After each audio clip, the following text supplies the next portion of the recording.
Hey, this is Daniel with Boss C351 Productions. Today we're going to work on a 1989 Ford Bronco 2. We picked this Bronco up here locally, and this is going to be my son's ride. He's got his learner's permit, and here in about 2 months he's going to have his full-blown license. And the problem we get this Bronco, it's not really a big problem, but it is an annoying one, is the driver's side door lower door hinge is broken. You see the door won't stay open, just flops around and then eventually closes. And the reason being,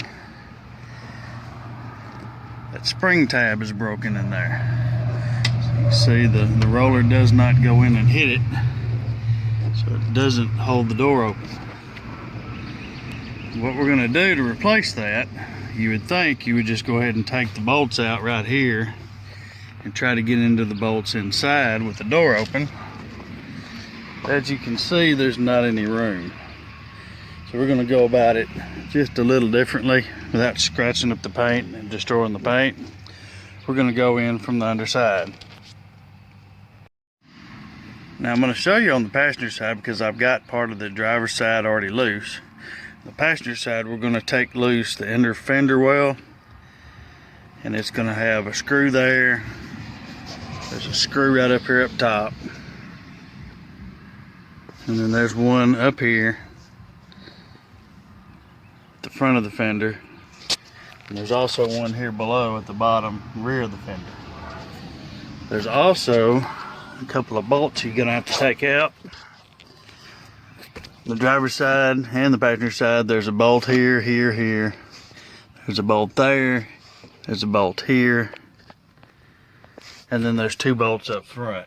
And that will loosen off the inner fender well where you can maneuver it around. Now, as you can see, I've already got the driver's side loose. And you may want to take the tire and wheel assembly off to do this. I did it just by turning the steering wheel left and right.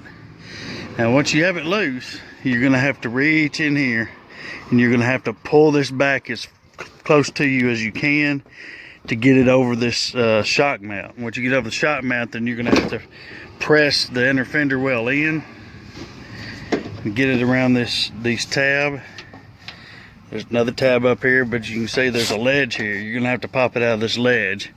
And once you do, you see it's gonna open up. Then you're gonna be able to have access to the hinge, as you can see here. Now the hinge has got 3 bolts to it.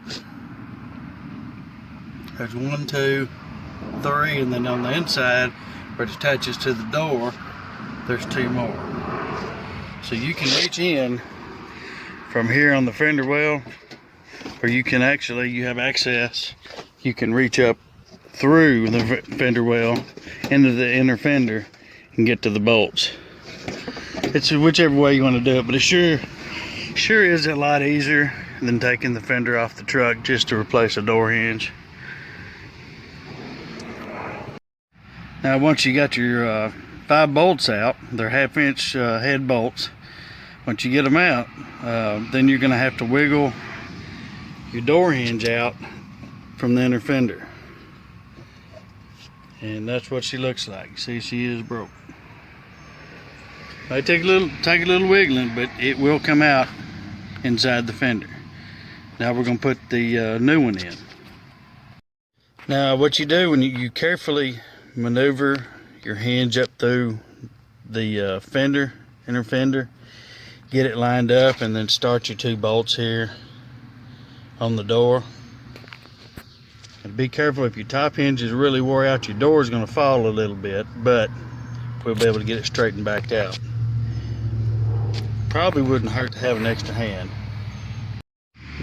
Now once you got your 2 bolts somewhat tight on the inside of the door, slowly and gently close your door and make sure that everything matches here. Make sure it all lines up.